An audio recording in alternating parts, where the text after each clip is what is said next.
আমি আদেশকে ভালোবাসি। তুই ভাবলি কি করে মধু, আমার মতো সুন্দরীকে বাদ দিয়ে আদেশ তোর মতো একটা ভিখারিকে বিয়ে করবে? রূপ নিয়ে এত অহংকার করিস না গীতা, টাকা থাকলে আমিও তোর মতো সাজতে পারতাম। ও তাহলে তুই সাজার জন্য আদেশের মতো একটা মালদার ছেলের পিছনে পড়েছিস? এই কি হচ্ছে, তোমরা এখানে ঝগড়া করছো কেন?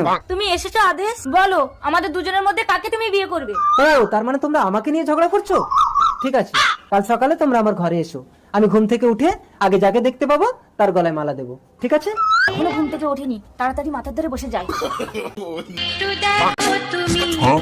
আমি আগে এসে মাথার ধরে বসেছি, আদেশ উঠে আমার গলায় মালা দেবে, তুই পায়ের কাছে বস। ঠিক আছে। তোমাকে প্রথম দেখেই এত ভালো লেগেছে, সেই ভালো লাগায় মনটা প্রেমে পড়েছে। আমি রাত থেকে এসে তোমার মাথার ধরে বসে আছি, আর তুমি উঠেই ওর গলায় মালা দিয়ে দিলে। তুমি মাথার দিকে না বসে তুমি যদি পায়ের দিকে বসতে, আমি ঘুম থেকে উঠে আগে তোমাকেই দেখতাম, তাহলে তোমার গলাতেই মালা দিতাম।